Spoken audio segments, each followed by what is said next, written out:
Good afternoon, সবাই কেমন আছেন? আশা করি আপনারা সকলে খুব ভালো আছেন। ওয়েলকাম ব্যাক টু বর্ণস গ্রুমিং চ্যানেল। তো সেদিন চলে গেছিলাম বর্ণ স্কুলে।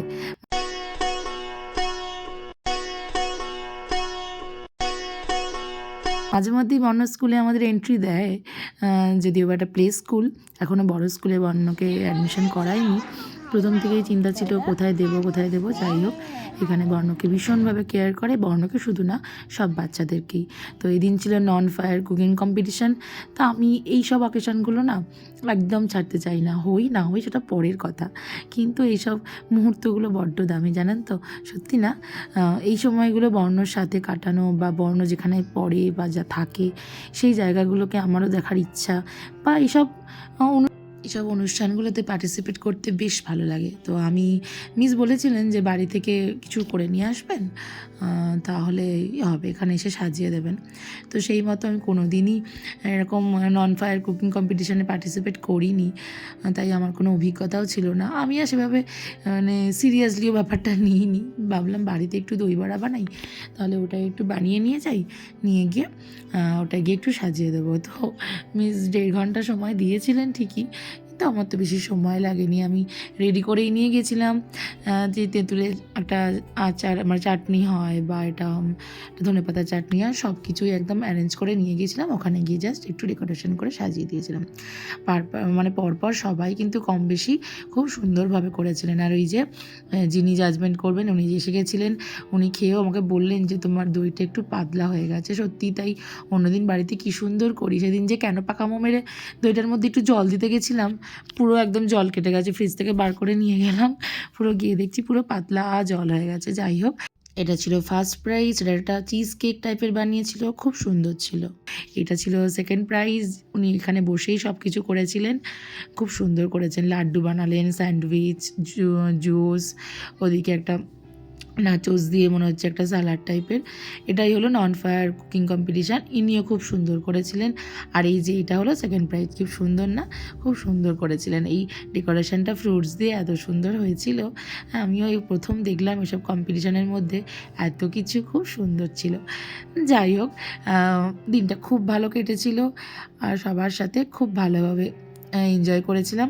সেটাই আপনাদের সাথে শেয়ার করলাম। কেমন লাগলো অবশ্যই জানাবেন। এতগুলো, এইটাও তো দারুণ হয়েছে, কমলা লেবুর এটা। বাহ,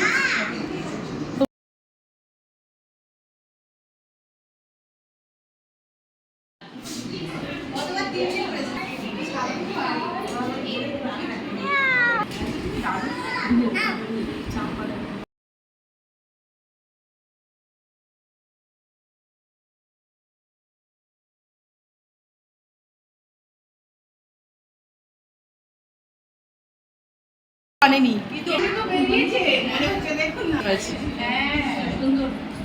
মামা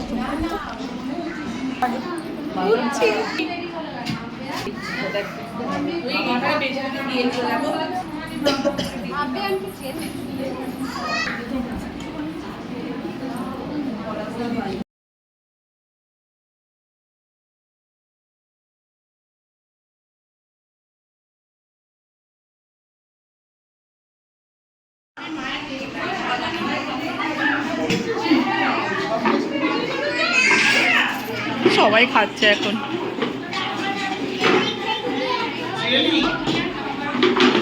বর্ণ পড়ে যাবি।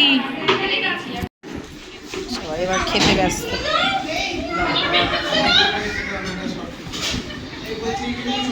আজকে আর লাঞ্চ করতে হবে না, পেট ভরে গেছে।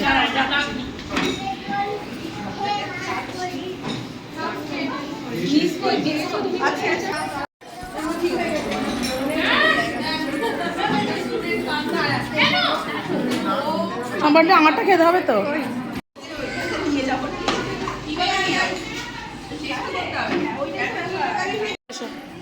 চলে এসো, আস্তে আস্তে আস্তে আস্তে এসো এসো এসো এসো এসো এসো।